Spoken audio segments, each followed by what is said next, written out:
Hello, this is Johnny Henson, Professor Poole, Billiard University out of Phoenix, Arizona. Today I'm going to show you some tricks on how to shoot combos. A lot of people do not shoot combination shots very well. They kind of avoid them like the plague, to be honest with you. And to be honest with you, I at one time probably wasn't a very good combo shooter, but I shot thousands and thousands and thousands of them, and I actually got pretty good. But I don't want you to have to shoot them until they come out of your ears for you to get good at them, so that's why I put together this teaching video, okay? So what I would like to do, what I would like for you to do is when you're starting out learning how to shoot combos, unless you're a fairly accomplished player, I want you to set up a relatively easy combo. You see, like my margin of error to hit the 2 into the 3 is going to be fairly great, okay? So what it is, you start out by shooting something fairly straightforward. In fact, let's say you gave me ball in hand, and let's say that the 3 ball was the 9 ball, okay? We'll just say that for instance, okay? So then I'm gonna line that thing exactly straight in, and I'm just gonna go straight back, straight forward, and I'm just gonna shoot a straight line, okay? So, but now, what you're gonna notice is that it was when you hit a combo off center, you know, which now my cue ball is not coming in straight in. There's 2 things you have to take in consideration, okay? Number 1 is when you slice this 2, you're gonna have some collision-induced throw. So this 2 is not gonna go straight at the 3, it's gonna be shoved over because the cue ball is going this direction, it's gonna shove you over a little bit.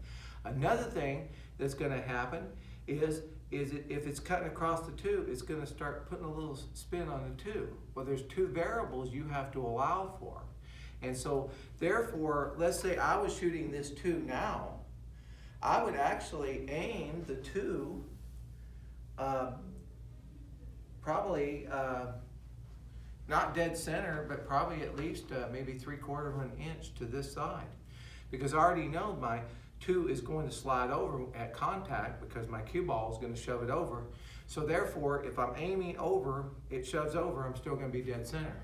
That's the things that a lot of people do not take in consideration.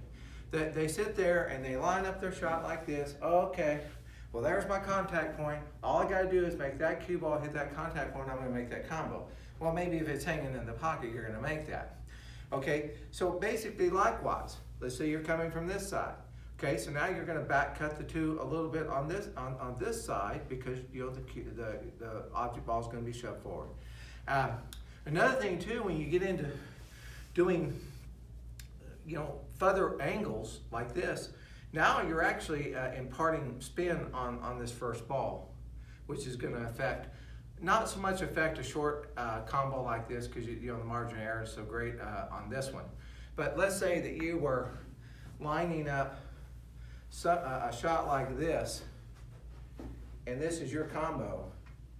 And now, if you're not coming absolutely dead straight, you're going to have to allow for how much throw is that ball going to get. Like if I'm coming from this side, how much am I going to have to over aim this ball in order for it to make the proper contact? Because this far away from the pocket, if you're not absolutely accurate, you're not going to make it. It might hit here, it might hit here, but it's not going to go in the pocket. So another thing too, let's say you're back cutting from here, well then how much do I have to overcut that ball this direction over here in order to still make that ball? So this is the things you need to practice. So getting back to the drill, what I would like for you to do to build confidence is I would like for you to keep about a foot difference between these 2 balls. Because if you bump them up against each other, you're not really learning anything. And then shoot a couple like this straight in, then shoot a couple from over here, and a couple from over here, maybe half ball hits. Okay, then you start getting pretty comfortable, you really start gaining some confidence. Now move it out to maybe a diamond out, okay? And likewise, keep this about a foot apart. And now shoot this one, and then shoot it from here, and then maybe, if you really want to get gutsy, get out here, keep this at least about a foot apart, and then get your cue ball here, shoot it, cue ball here, good luck, good luck.